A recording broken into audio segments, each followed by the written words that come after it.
Practice, or another word for that is Bhakti Yoga. I want to start off by talking a bit about you can say the scientific reasoning behind Bhakti Yoga. There's a great physicist named David Bohm. He took some of Einstein's theories and took them to the next level, and he did work in different fields, mostly in physics. And some of his work could be applied to the yogic koshas, the different sheaths that we talk about in yoga. We have the gross body, the physical body, called the Annamaya kosha, or the food body. He called that level of existence the explicate order. Explicate means it's expressed. The vibrations are dense enough and gross enough that you can actually perceive them we call the material world. He said underneath that, what we call in yoga the subtle body, which includes the pranamaya kosha, the energy body, the manomaya kosha, the lower mental body, and the jnanamaya kosha, the more intellectual body. He called all that the implicate order.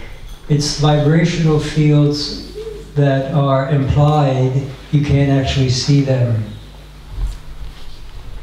Because they're more subtle, they're more powerful. Anything that becomes more subtle is more powerful. This is a key point that I want you to keep in mind, that the implicate order is more powerful because it's more subtle than the explicate order. He said underneath that, the energy gets more and more subtle, more and more powerful. It could be called the causal body or the Anandamaya kosha, the blissful body in yogic terms. And he said everything springs from the source. He called that source inside intelligence. In yoga we call it the Atman, or the self, the true self. Inside intelligence means it's not a random energy. You can almost call it a being. It's a conscious, intelligent force from which all this springs. So energy arises from this source, inside intelligence or the Atman. It moves through the different denser and denser levels, starting with the implicate order, and finally reaches the gross physical level, the explicate order.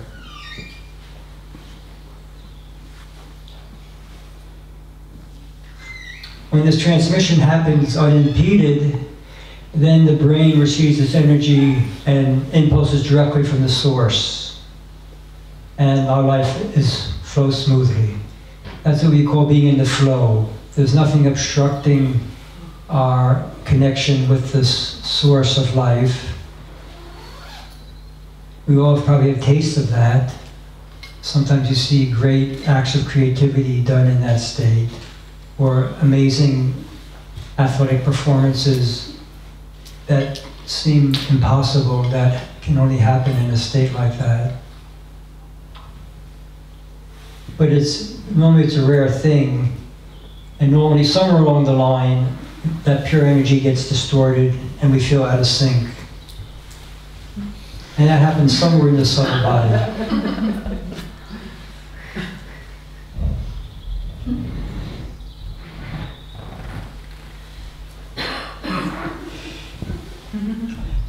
So you see that smaller arm fellow, that's our conscious mind or our willpower. The other brawny guy is our samskaras. The skinny guy has a muscle and he should use that muscle. But it's probably not going to be enough to change something that is sunk into the implicate order, which is where our samskaras have lodged themselves. It's like, so if I scratch my hand, that's what you call a vritti. It's just, it's not much happening. If I keep going, it'll turn red. If I keep going, it'll start to bleed. If I keep going, it'll be a scar. On the psychic level, that's what you call a samskara. It becomes something it's like a groove in a record. You can't easily play a different tune. You are programmed now based on continual thinking pattern. Now it's a samskara. It's sunk into the subtle body. You may feel it's not useful anymore. It's not helping me.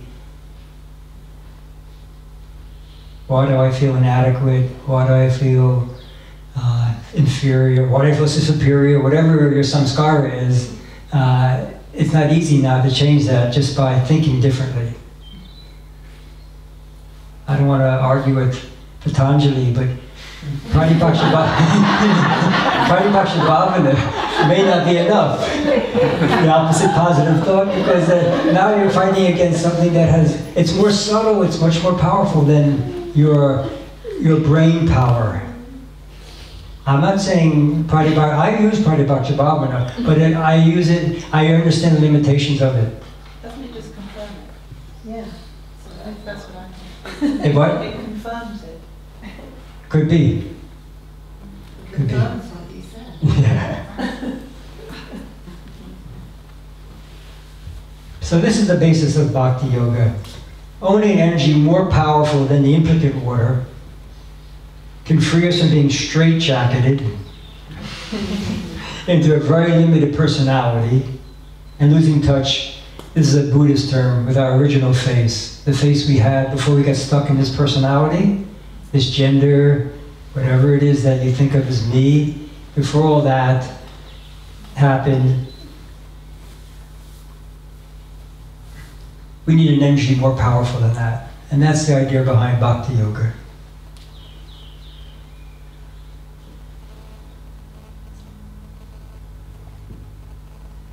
That's basically my talk. That's what we have to find. The rest of the talk is what we're going to do about that. But that's the thing. We have to tap the place that's more powerful than the samskaras to change, to make change in our life.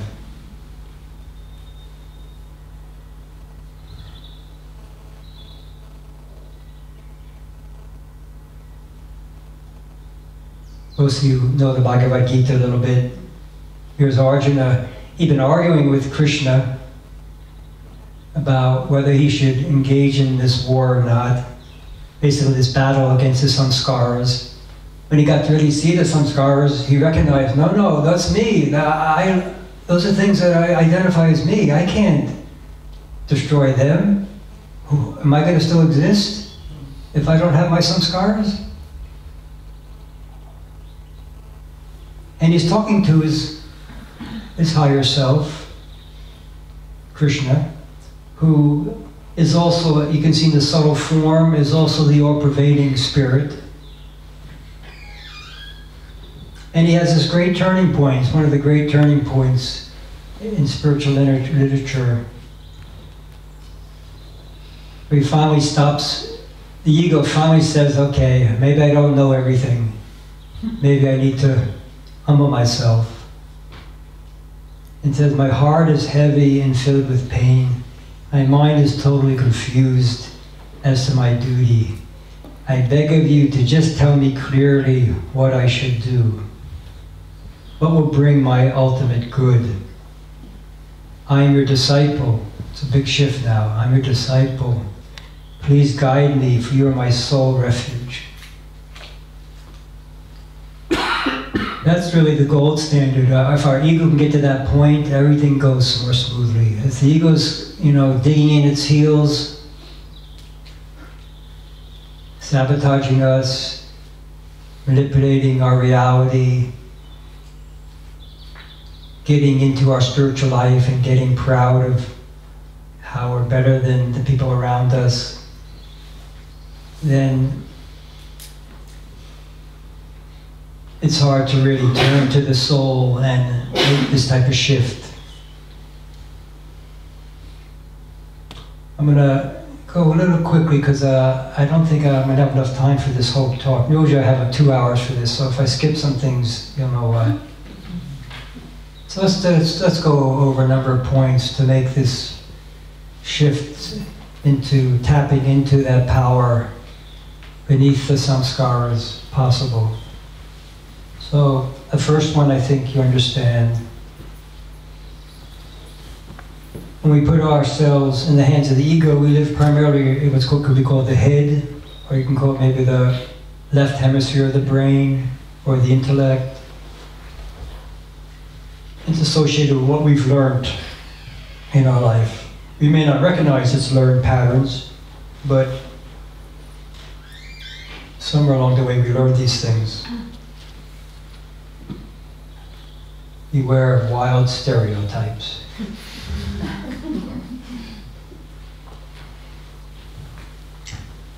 So we want to try to draw in what could be called the heart, or the feeling, creative, intuitive side. Some people might call it the right brain.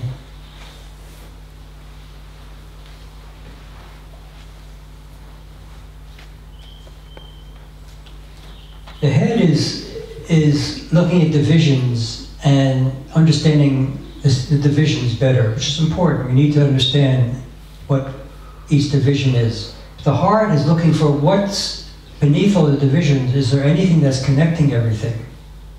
Is there anything that, any place in me that's not separate from you? That I think only the heart, the intellect won't be able to figure that out.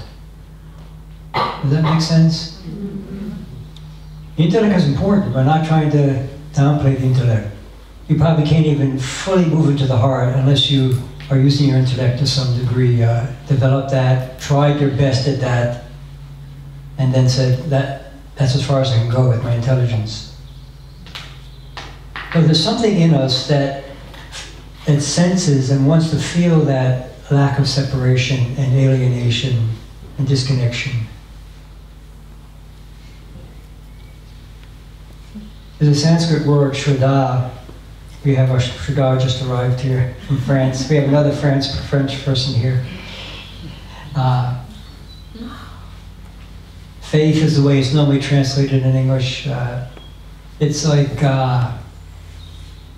it's more than belief for sure. It's you know something at a very deep level without having the full experience of it. But I think we all have some Shraddha in something higher. The fact we're sitting here, we may not have fully tapped into it, but we more than just intellectually believe in it. That further thing than intellectual belief is Shraddha. If we're not going to have Shraddha on the ego, we should replace it with something, and preferably something greater than the ego.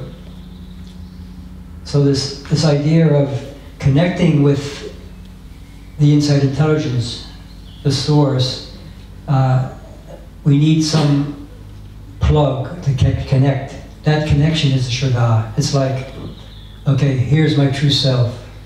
Here's where my consciousness is now. And here's everything blocking the way. I know that this is here some way. I have Shraddha, it's there, even though I'm not totally in that zone. The Shraddha allows me to somehow bypass this obstructions and make some connection with the source. And then the source can work on the obstruction, as opposed to me directly confronting the obstructions. Like I connect with this through Shraddha, and then that connection moves me forward. That's the beauty of Bhakti Yoga. My job is to feel the Shraddha and connect with that. That's my effort. Then I have to let go and let this thing do its thing. I remember sometimes with Swami Asokananda, I would be anxious about something, and he was, are you going to let me do it, or are you going to do it? I said, no, you do it, sir. Because I would have the Shraddha, and then I would still be thinking, no, but I got to do it still. And he would say, okay, then you do it.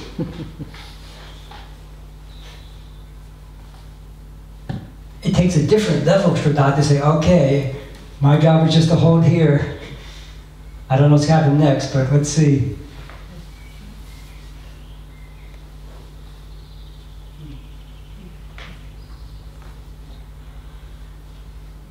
And of course, ultimately in yoga, we're saying we're connecting with our own Atman, our true self. In some religions, in some time periods, you'd be killed for saying this. This would be the highest blasphemy, but Pastor Yoga says it's not something else, it's me that I'm connecting to.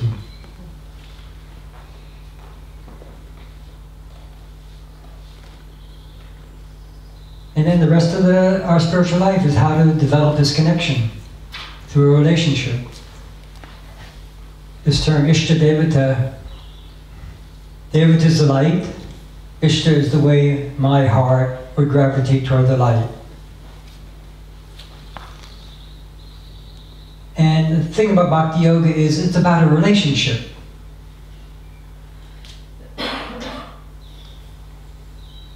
Some kind of a loving bond that's deepening your connection to that. Otherwise the connection gets tenuous, or it becomes more almost like a conceptual, intellectual connection. It's not the real connection.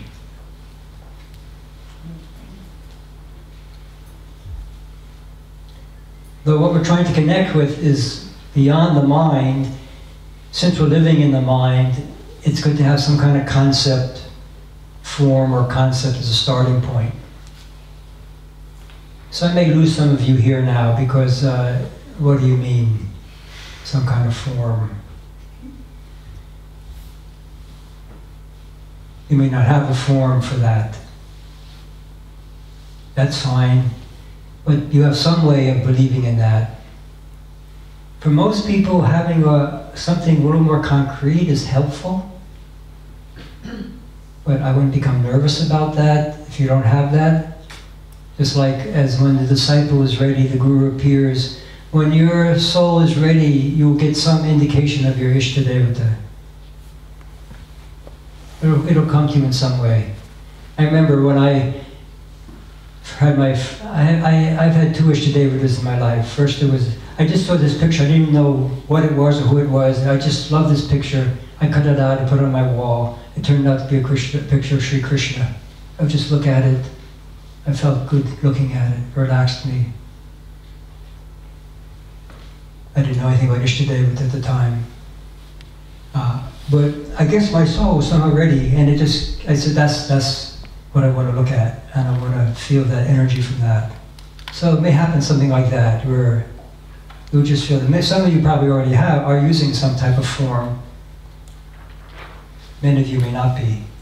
And I'm just saying, don't worry about that, or you may never have a form. You have a living connection with the divine in the way you have it.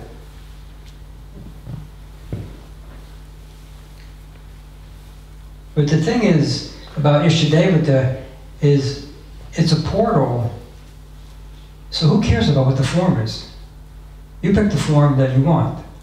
There's no one way. There's no only way. No one's going to hell having a form different than someone else. There's no chosen form that is better than some other form. That's the whole point of our yantra, is that you pick it, you're all going to lead you to the same place.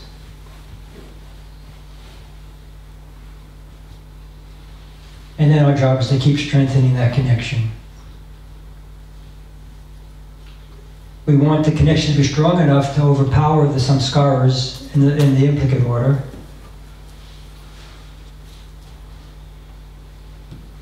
So we need to have some kind of practice. And again, like the Ishtadevata, you can have, you see what form of practice works best for you. In Integral Yoga, we believe in some kind of a balanced practice of the head, heart, hand.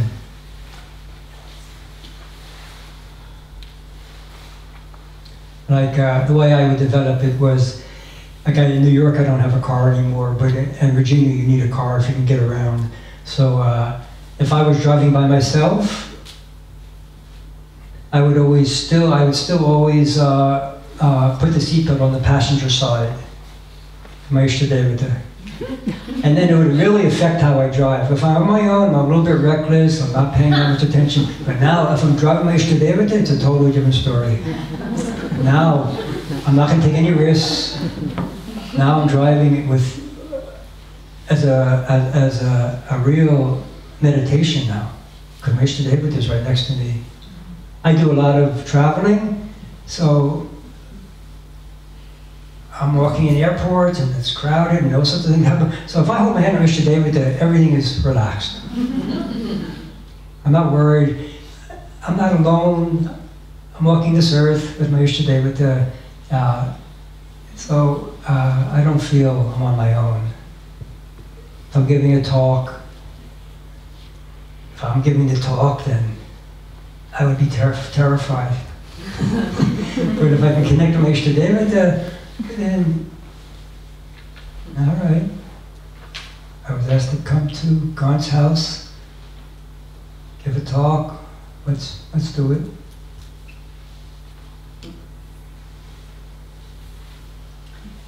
So the reason that it's good to have a form is that a form will have some qualities. And you want to think about those qualities. As you think, so you become. So I touched on this point. So rather than fighting the negativity, hold on to the radiance of the Ishtadevata. It's like Ayurveda, traditional Chinese medicine, they don't go after the disease. Like you touched on, something you strengthen something by going after it.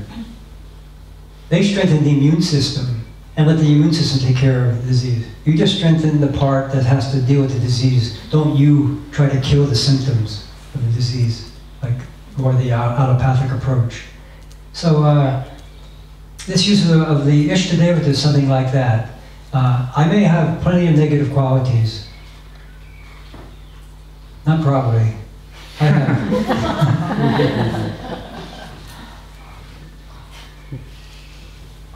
And I've tried to go directly after them. I've done battle with them. I made some progress. I fell a few times. We're still banging heads. But there's something different about this approach of holding on to the Ishtadevata and letting Ishtadevata worry about it. Like I would say I was very insecure about speaking in public. I had this samskara that, I really have to do a good job. You're speaking, these people are listening to you, they pay money to see you. You better know something and you better express it clearly. And I put so much pressure on myself. And part of me knew that I was a phony, so...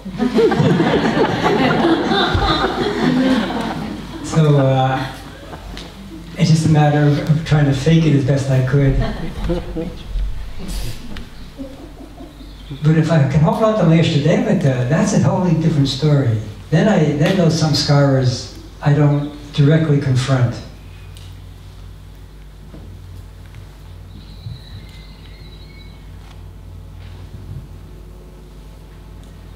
This is another thing that can get you in trouble. The goal is not to glorify what you're worshiping, but to embody that. If I'm just worshiping something, that thing is great, and I'm still a sinner with all these negative samskaras. Okay, that's great. No, I and my Father have to become one and the same. I have to begin to embody that. That's the reason I'm dwelling on that, not to keep that great and be small. That's why they say bhakti begins with 2 and ends in 1. First is me and the thing that I'm worshiping, but it should begin to, either that thing goes or I go, or something should go.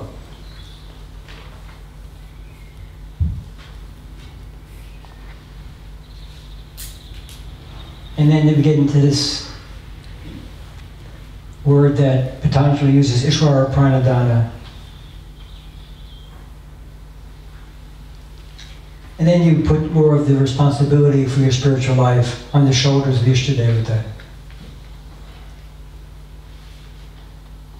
I remember once Swami Asokananda said to me, because I was really anxious about spiritual life, I never thought I was doing enough to really get enlightened, and if I grit my teeth harder, maybe I would get further. And he always wanted me to, relax, man. So he said, you'll get everything at the right time. And I thought he was scolding me, but his words are so perfect. You're going to get everything at the right time. Okay, that's good news. It's like, in a bakery, you pick a number and you're waiting for to be called. Okay, I picked my number. They're going to call me at the right time. I should do, okay, I can meditate, do my hatha yoga, my pranayama. I have to do something while I'm waiting for my number to be called. But I don't have to be anxious about that. I don't have to, gritting my teeth is not going to get my number called sooner. And when it comes to meditation, this thing of Ishvara Pranadhana means my conscious mind is slowing down. I can feel this thing at the core of my being that feels separate from the whole. And then I have a choice. Can I relax that? It's like a fist in me that's separating itself from everything. Can I relax that? Do I have the courage to relax that? Because I may not be here when that relaxes. I mean, as long as it's conceptual, you don't really have the real fear. When it becomes something, you're really starting to wonder, okay, if I really let go now, who's going to be left? then you really face something that, an existential fear about existing.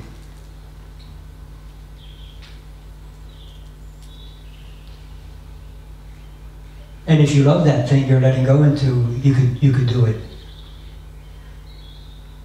That's the idea of bhakti yoga. If you know that, okay, I'm letting go into this wonderful being, it's my own self, I know, but I'm relating to it as this great being, then maybe I can take the courage to let go. And so that's the outgrowth of it. You begin to feel fearless.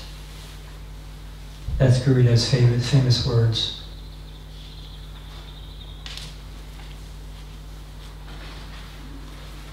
Hanuman, is he here? No, it's his birthday today, you know. It's his birthday today? Yeah. Oh, He okay. has to tell nobody, so don't Okay, we don't know that. Okay, we just wish him well. You know what I mean. Okay. But when Hanuman opened up his chest, there was Ram and Sita. He was so immersed in his Ishtadevata that his heart became that. There was no separation there. And the beautiful thing about Hanuman, you may have heard Gurudeva talk about this, is that even Ram, after Sita was kidnapped by Ravana and kidnapped into Sri Lanka, Ram had to build a bridge from the southern tip of India to Sri Lanka. And Hanuman said, well, who has time for all this, sir? And he just, with Ram's name, he jumped across the ocean. And the metaphysical understanding of that is that Ram himself, the form Ram, had to build a bridge. But with the name Ram, with faith, he had more power. He could just jump across. In other words, mantra is even more powerful than the form. Mantra, japa, repetition will be even more powerful ultimately than even a form.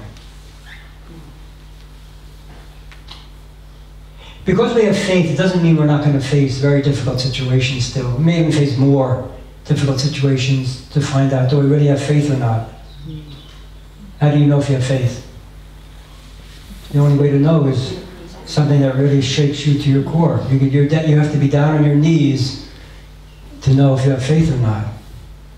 Not when everything's hunky-dory. And also the thing about, this whole path is that it speeds things up. Hope she doesn't mind, but I remember Uma, after mantra initiation, she used to keep calling me a little bit while I said, I don't think I can repeat my mantra anymore. Everything's falling apart. My work life, my health, everything is falling apart. Could I give up the mantra?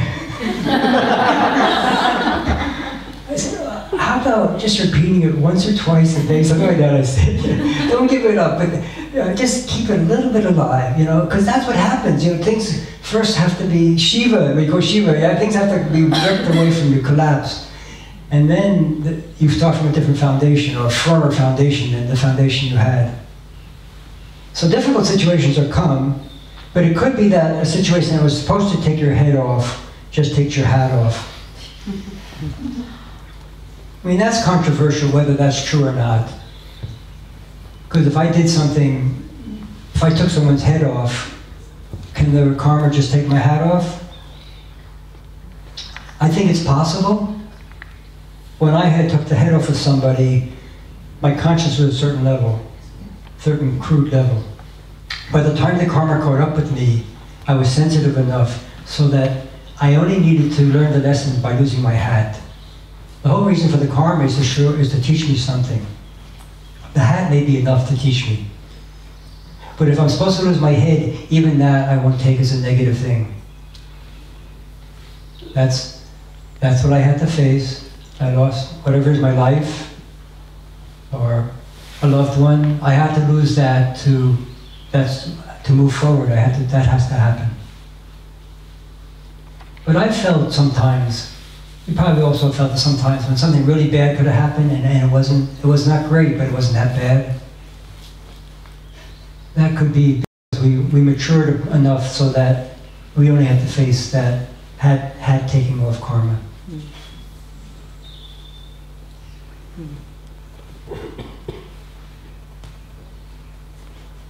Can I ask a question? Yeah. also possible that by the Ishtadevata grace or Guru grace, part of the karma is taken somehow by him, her, or it? I mean, say the question again? you just speak about the karma and the head or the head, but sometimes isn't it maybe that is our our Ishtadevata or the faith into this entity, or even the Guru by his or her grace, that our karma is lightened. Lightened is what I talk about is losing your hat instead of your head. That's what I'm using the term lightened. So I'm saying it could be possible. Normally they don't take away any karma. The karma is important to face.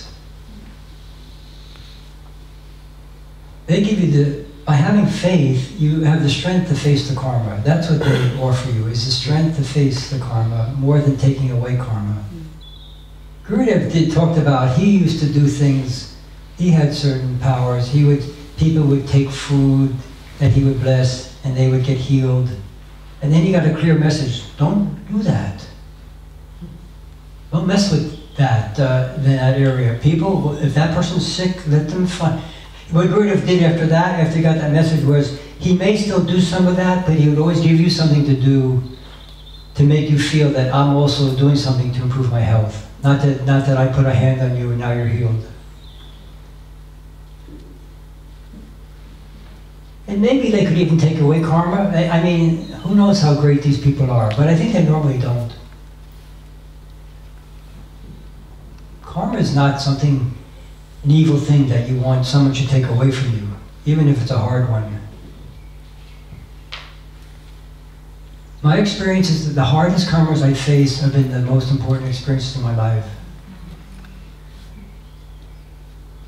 I wouldn't have progressed nearly as well without having been really shaken in those ways. The problem with karma is that it's just something we're sending out that's gradually working itself back towards us. So,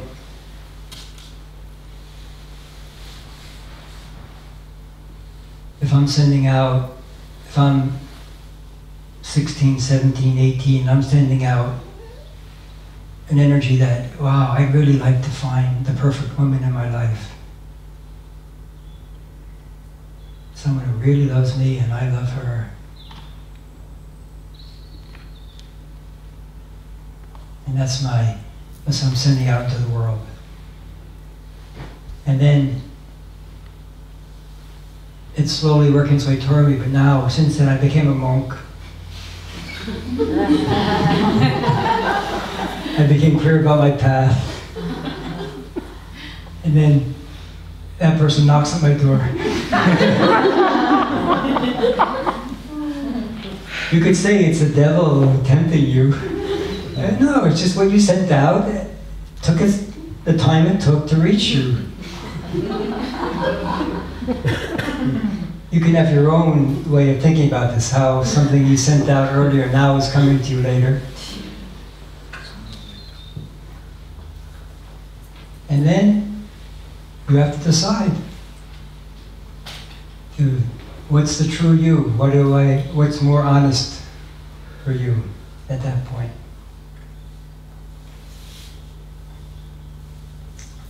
So 9, we use this form to begin to feel something that's beyond form. Ultimately, we're not going to have to hold on to the form. By dwelling on the Ishtadevata, our mind has become more subtle. And we can begin to experience the subtle nature of the form.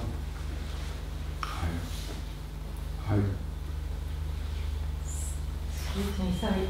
Just to do that last point, if you were sending out something that you didn't want to happen, would it be just the Sending out something that... If you were sending out energy that you didn't want something to happen, It didn't want would to... you also draw that to you? That's the problem. If you are addicted to food and you say no, and you're finishing a meal and say, no, I'm not going to eat anymore, I'm not going to eat anymore, I'm not going to eat anymore. But even in psychological terms, what the brain hears is not eat, eat. You're fighting something and you're making it stronger.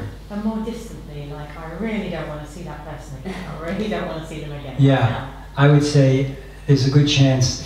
See,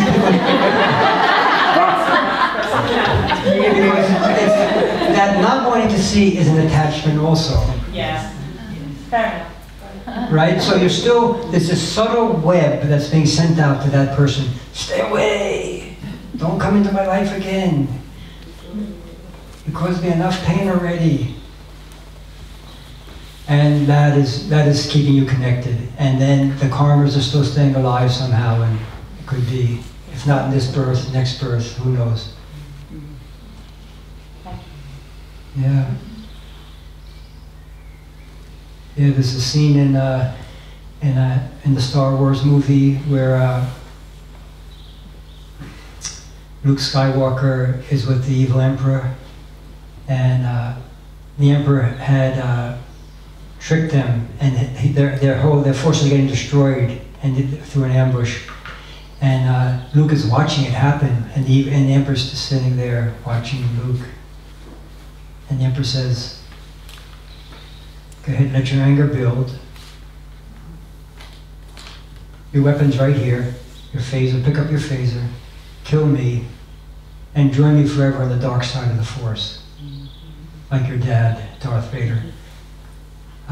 So let your anger build, kill me, and then join me. You're becoming obsessed with that thing that you're hating, and you're joining that in some way.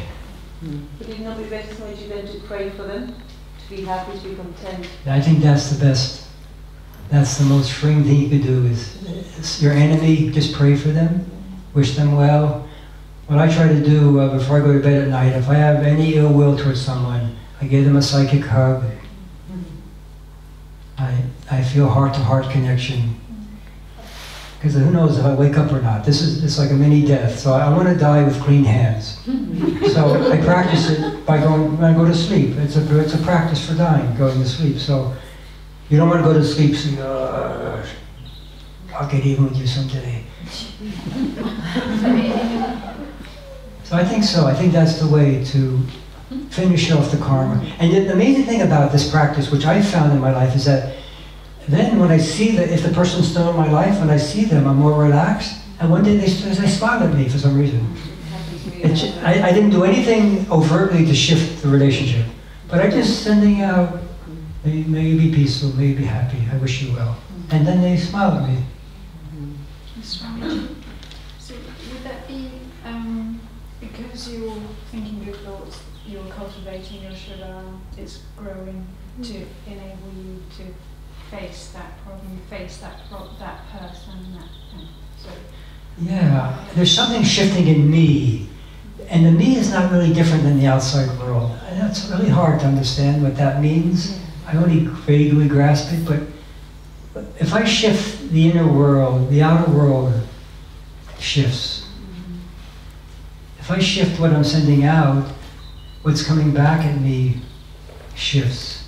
So yeah, through my Shraddha, I'm connecting with something that wishes well to everybody. Part of me that just wishes well to that person may hate me. It's a free country, whatever, they can hate me. I don't want to do anything that augments the animosity between us.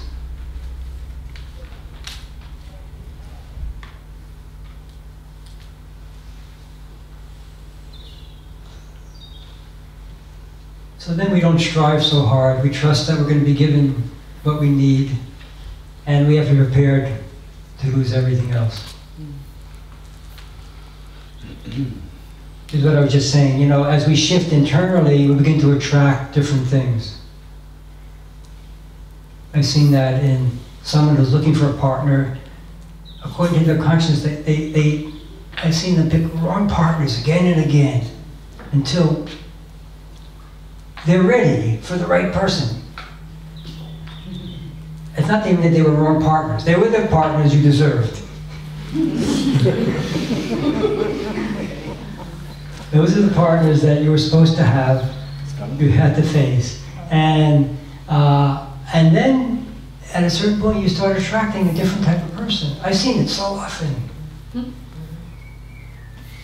That's the benefit of being a Swami for over 40 years, is that people come to me and I see the different relationships, I see what they go through, and I see, gradually I see they're moving in the right direction with who they're connecting with.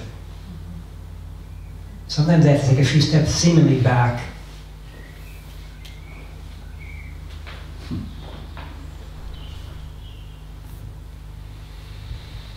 And that's the next sentence, the problem that we have to face. We're clinging to anything beside our Ishta, and we don't really need it, but we may not recognize that. Like even recognition from other people, people liking me, things that seem to go along with my self-esteem and being a happy person. And I may have to let go of all that.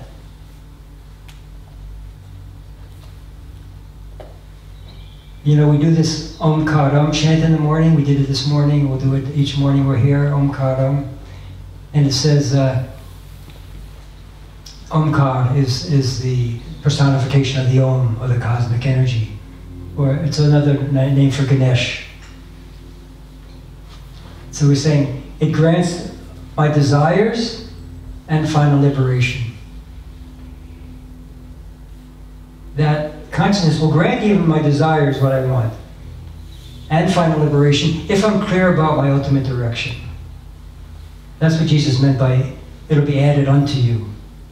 If you hold on to something, then don't worry about the rest of the stuff. It'll be added unto you. So, I think as we get clearer about the path, you have to worry less and less about fulfilling desires.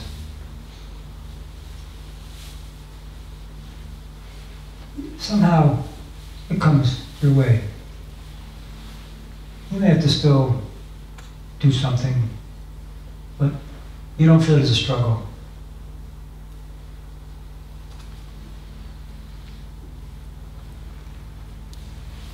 I see that in my life, you know, I see how that's been so, like, my main job is to stay focused on one thing. But money comes,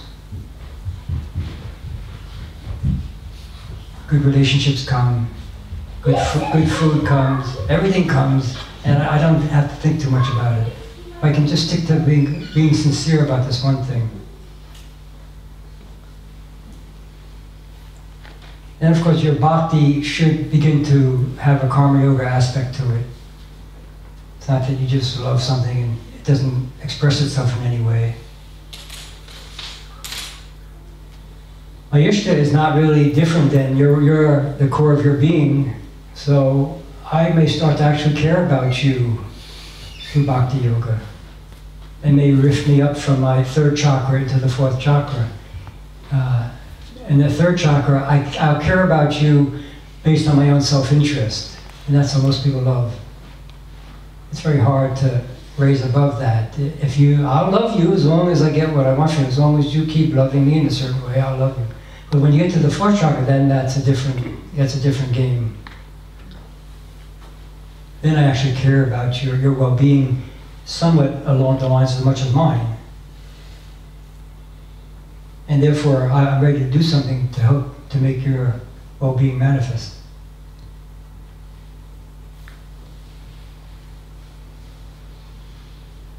The right company, that's what we're here for. Sangha. Whatever you want to achieve, be around the people who are heading in that direction. Could be this, Wall Street. I'm from that area, and I see those people, they like to be together and they really inspire each other, and it's a great Sangha for that purpose. And there's this type of Sangha, drinking and having a good time that way, nothing wrong with that, but you have to be with the right people to fully enjoy that. Hopefully people a little further down the path than you, some people in that Sangha. And then, of course, there's this Sangha. It reminds me of Life of Pi. Did you see that movie? Yeah.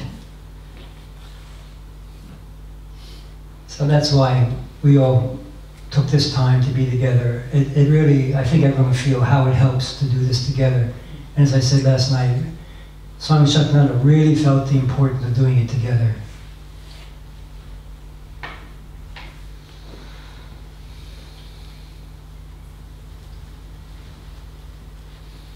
All this is to help us to die well. Tibetans made a whole study of dying well. They became like the masters of death and all of these bardos that they understood. And if you've cultivated this relationship, then you don't have to die kicking and screaming. If you can hold on to your Ishtadevata at that moment, and you won't be able to fake it. You won't be able to just live your life any way you want and then put a picture up on the ceiling and put Om Namah Shivaya, Om Namah Shivaya, Om Namah Shivaya.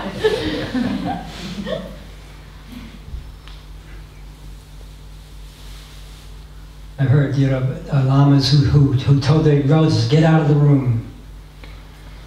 Because they're moaning and groaning, oh, don't leave us, we love you so much. That's exactly what they don't want. They bring in the monks and let them chant for me. I remember one woman was dying at the ashram, a friend of mine, and I hadn't seen her for a while, and when I saw her, I was like totally taken aback. She was just bones with a little luminous flesh over the bone. I never saw anyone like that in my life. Well, I saw some people die of AIDS, but I never saw someone like this. So I was a little shocked, and I didn't know what to do. I kind of panicked for a moment because I didn't know how to relate to her. And luckily she had enough presence of mind. She said, mantras and prayers, Swami, mantras and prayers. I said, oh yeah, that's right.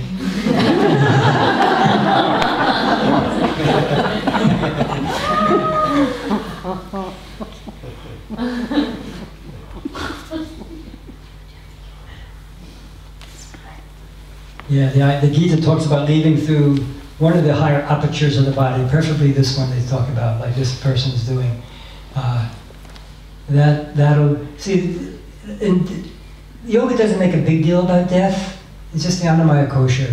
All the other koshas are still proceeding on the journey. But the thing about death is that it could be a jumping off point to hit a higher level. You could use it as a juncture to make a great progress if you can die well.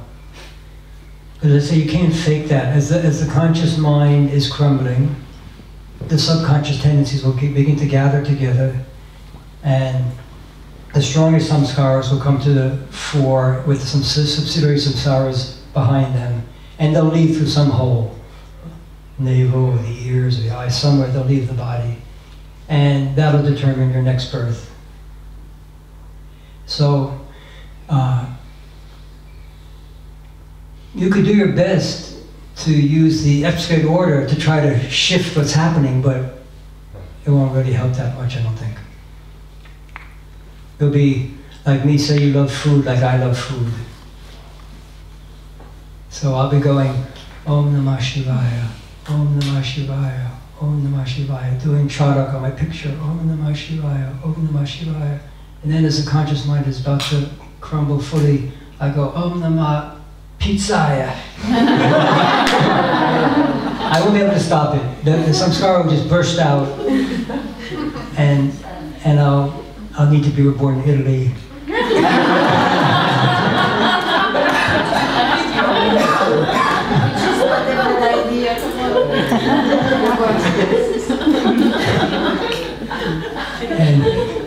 And I can't get enough of melanzane parmigiana.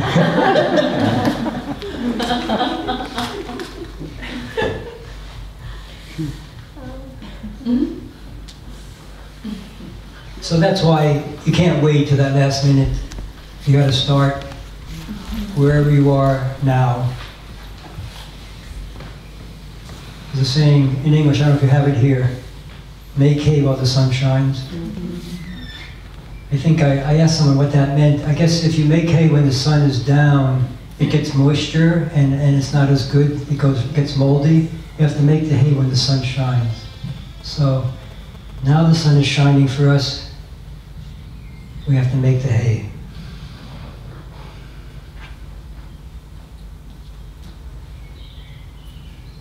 I would give you a little break, but I only have 25 more minutes. Do people need a little break? No. How about just stretch, get up and stretch for a moment.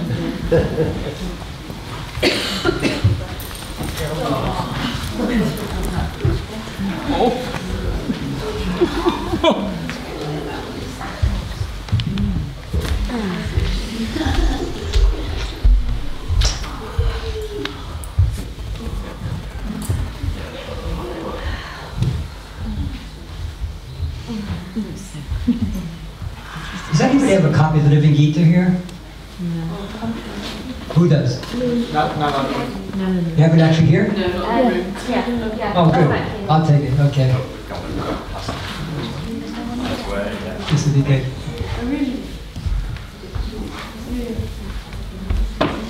Okay. See that? I turned it right to the page. That's when I'm in the flow. Or the flow is in me. Oh, baby.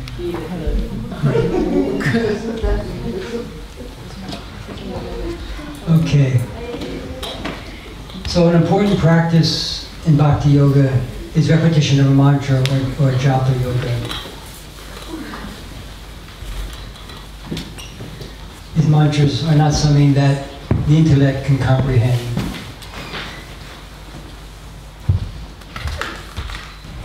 And you want to let all the koshas vibrate with the mantra, not just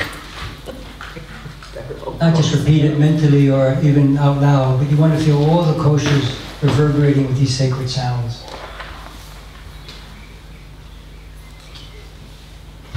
And we need to be clear, clearly our intention should be clear. If we're going to erase the samskaras,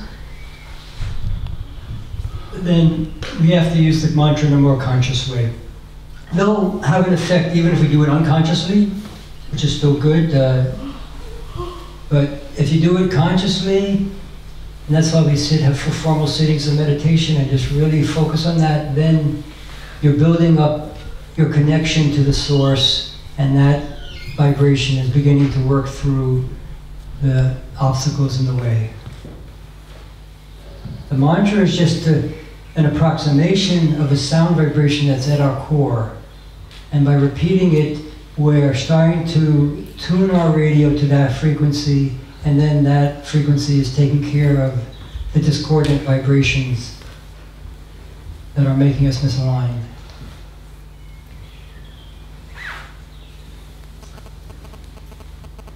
It could be powerful too, if you have an Ishtadevata, the mantra is Ishta mantra, and the form is Ishtadevata. So you could use them both together for some time. And then at the right time, you could drop the Ishtadevata and just have the mantra. And just feel that reverberation. How many people have a form they use as representative of the divine? Raise your hand. Maybe half the group. Okay.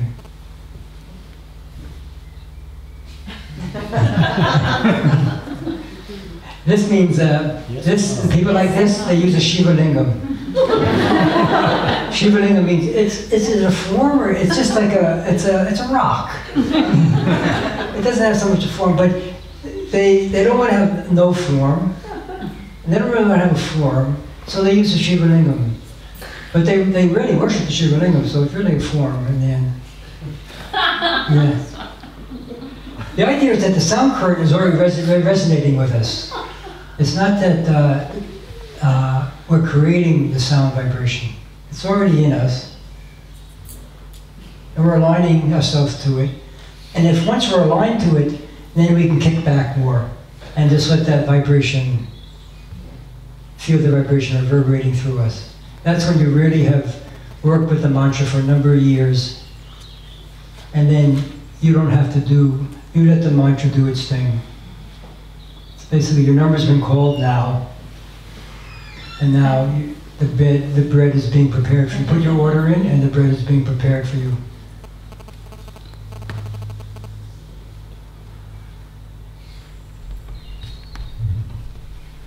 And you start operating more from the heart.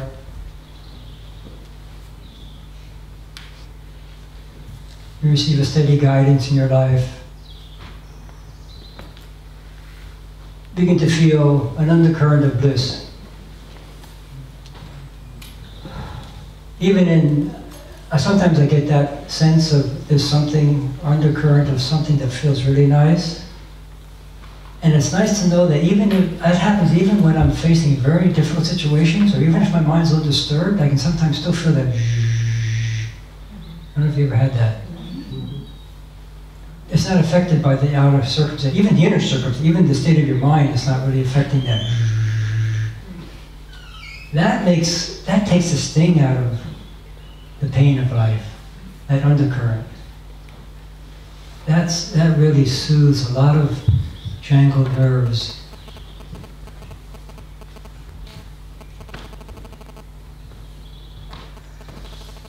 So let's, everyone may have their own mantra, but let's use, just for the sake of being together, let's use the mantra Om Namah Shivaya. I like this picture, Swami Shivananda and the great Swami Venkatesananda.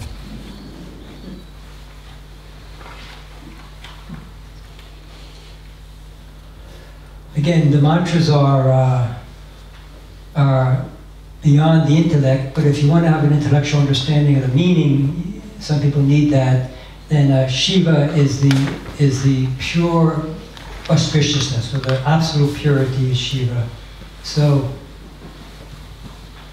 where Nama is some type of receptive, respectful reverence. So, I have this great reverence that allows me to vibrate with this absolute purity, the form of Om in the sense of absolute purity, could be Om Namah Shivaya. So I'll start out doing it out loud, and I'll get softer and softer. You get softer with me. And then I'll just whisper, you whisper, and then lip movement without any audible sound. And then no lip movement. There's mental repetition. But again, mental repetition doesn't mean in your brain. It means all the koshas. Feel every cell of the body, feel the pranic body, and all the other more subtle koshas. Om Namah Shivaya, Om Namah Shivaya, Om Namah Shivaya.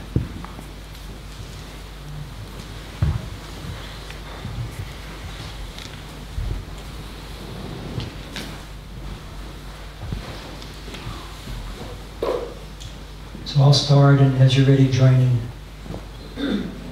Om Namah Shivaya, Om Namah Shivaya, Om Namah Shivaya, Om Namah Shivaya, Om Namah Shivaya, Om Namah Shivaya, Om Namah Shivaya, Om Namah Shivaya, Om Namah Shivaya,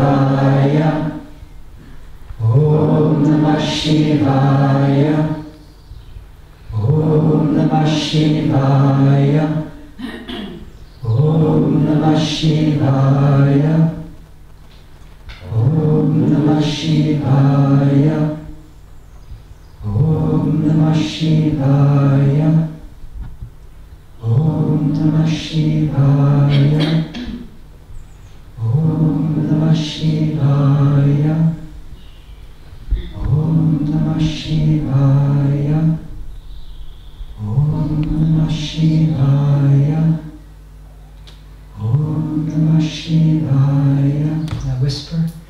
Om Namah Shivaya, Om Namah Shivaya, Om Namah Shivaya, Om Namah Shivaya. And just lip movement, but no audible sound.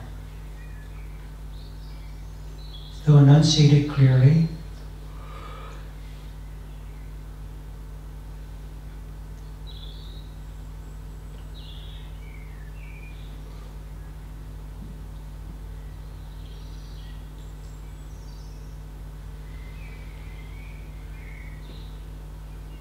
Now, just internally, meaning all the koshas, vibrate with the mantra, still enunciate it clearly.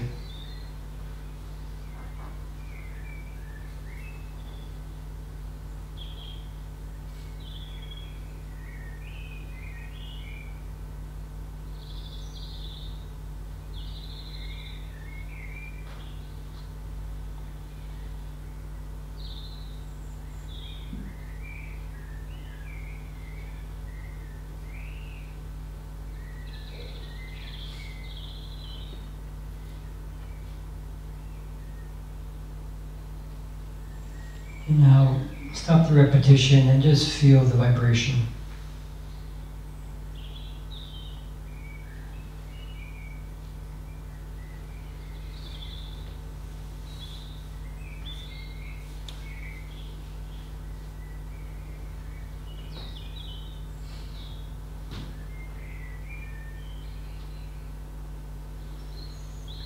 Now, out loud again. Om Namah Shivaya, Om Namah Shivaya, Om Namah Shivaya, Om Namah Shivaya, Om Namah Shivaya, Om Namah Shivaya, Om Namah Shivaya.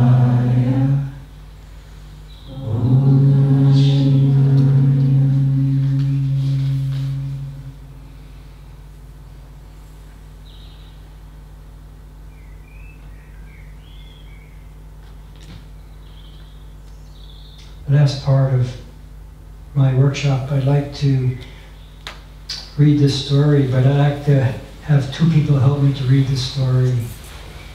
Someone has to play a little bit of an arrogant Brahmin, and someone has to play an innocent young boy, and I'll play the narrator.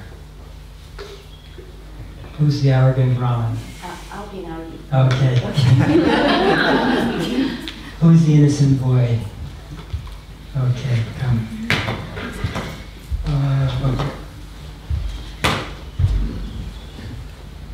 Okay, let's stand here. You want this? Okay, you have to project. I'm going to keep this, but you guys have to project. Yeah, Okay.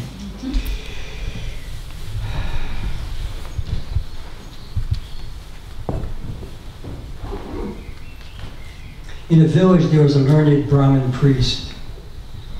As such, he was of the highest social order. The Brahmins are mostly scholarly. Many think they must follow scriptures to the very letter. They perform extensive pujas, devotional religious services every day. The Brahmin was a devotee of Lord Shiva. He worshipped the Lord in the form of Shiva Lingam, this stone. Okay, let's see. The Brahmin used to pour milk abhishekam. Abhishekam means when you pour objects over what you're worshipping. He used to pour milk over what he was, this Shiva Lingam, this stone. He would get fresh milk and pour it during the puja. Of course, he wanted pure milk, so he had some cows. And because he had cows, he needed a cowherd boy also. So he found a young boy to take care of the cows, taking them to graze, bringing them back, and so on. Every morning, the cowherd boy would milk the cows and then give milk to the Brahmin. For a long time, he didn't know what the Brahmin was doing. Do I have two mics? Okay. But for a long time, the boy didn't know what the Brahmin was doing with the milk. But one day, he happened to look through the window just as the Brahmin was pouring all the milk over the head of the Shiva Lingam. The boy only saw a round stone there. Because he was illiterate, he didn't know what it was. He was eager to know.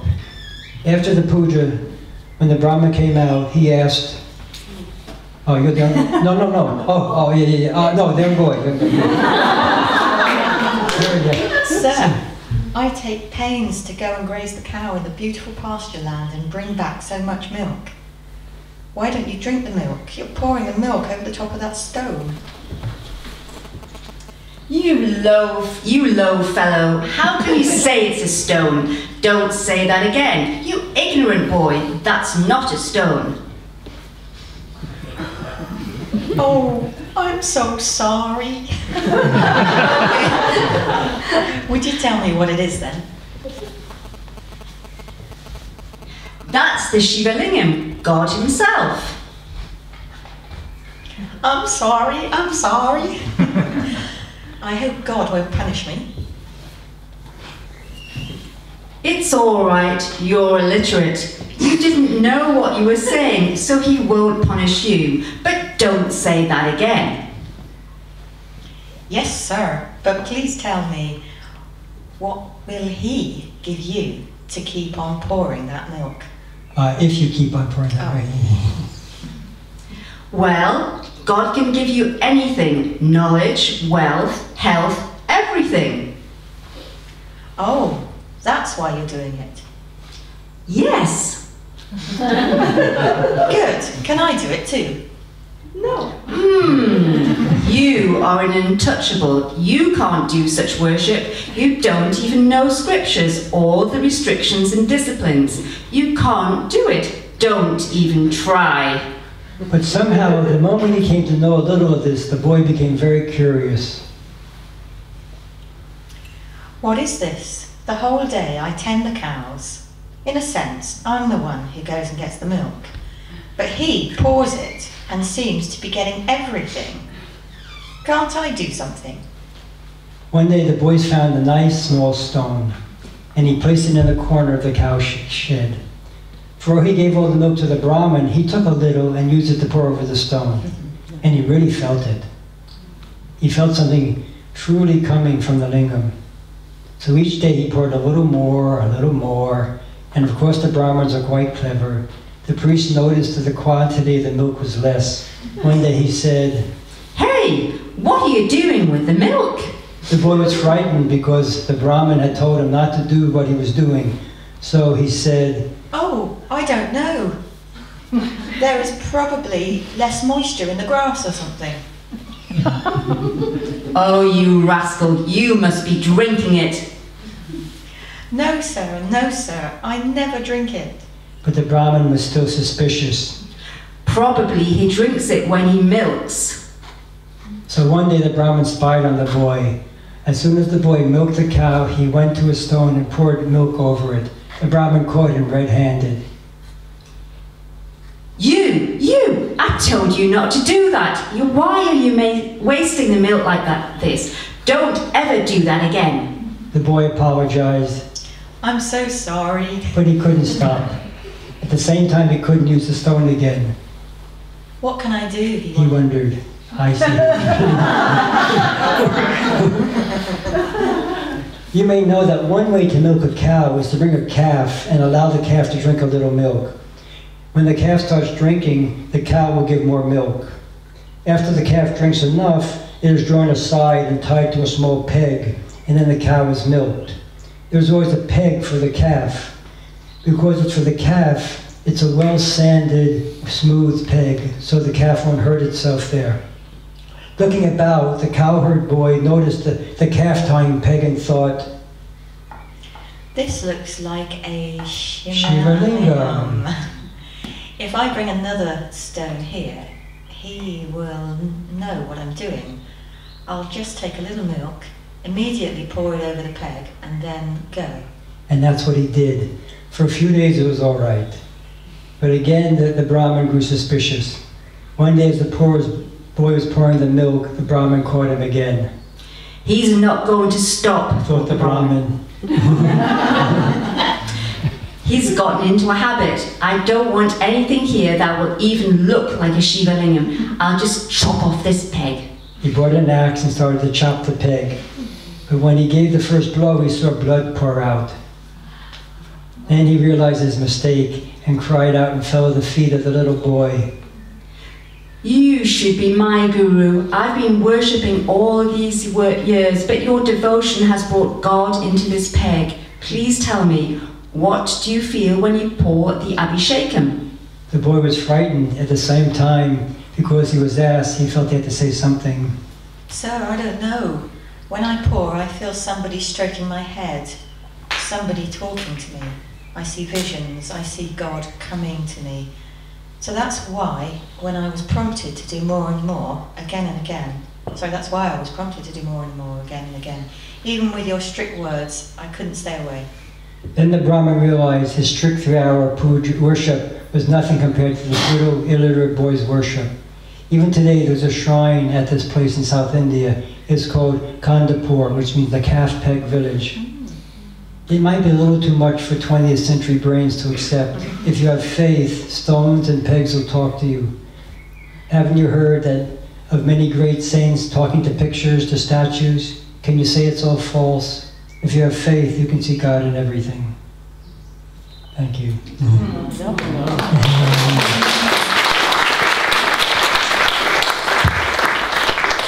So let's end with our little worship service. We'll do an arati.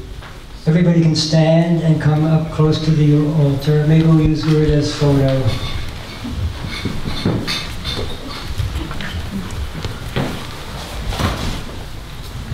And I'll take this from Gurudeva's picture here.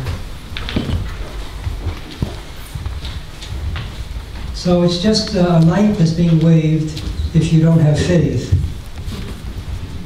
If you have faith, then this is something very different. Maybe I'll say a few words about this. Anyone have the time with them? Perfect timing. Okay, I'll quickly say this. In India, when you go to the temple, some of you may have heard this, you often will bring a coconut. But you don't bring the coconut that you get off the tree has this husk over it.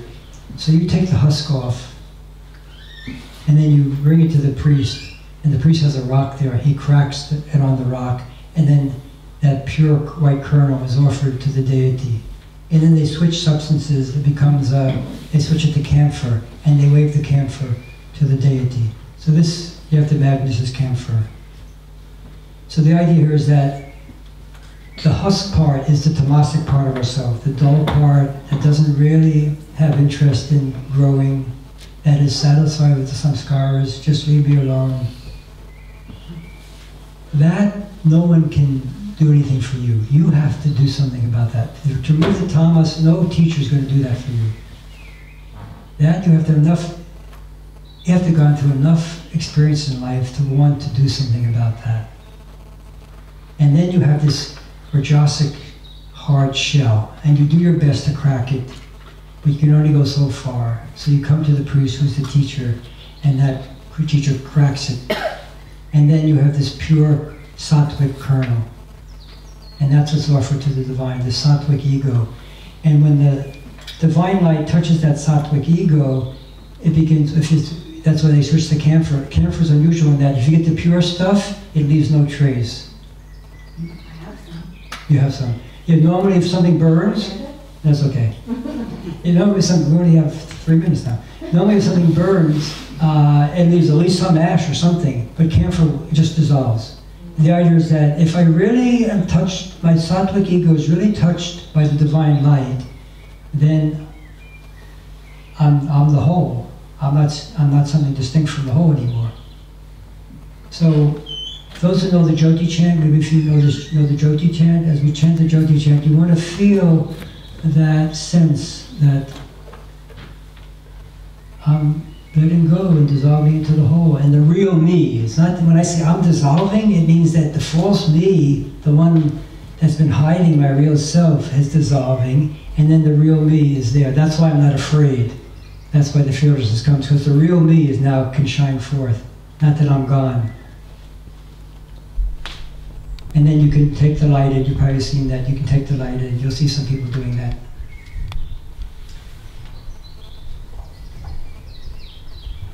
Om Jyoti Jyoti Jyoti Swayam Jyoti Jyoti Jyoti Param Jyoti Jyoti Jyoti Arul Jyoti Jyoti Jyoti Shivam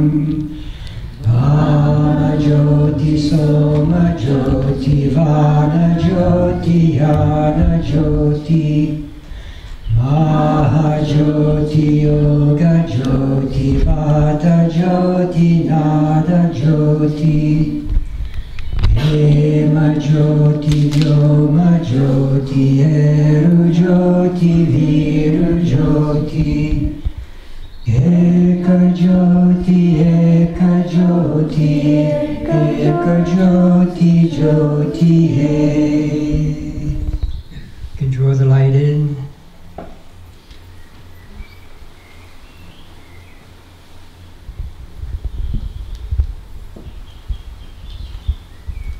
And bow down.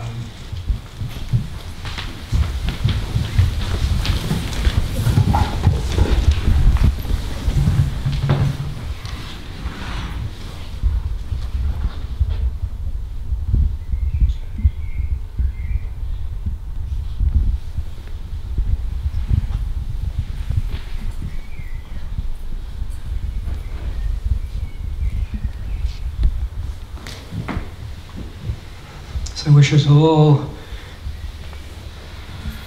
the blessings of our innermost self so we can make that connection a living one. We can live with faith and Shraddha, and we can die in a relaxed way, ready to continue our journey. Om Shanti, Shanti, Shanti. Jai Shri Satguru Maharaj Ki Jai.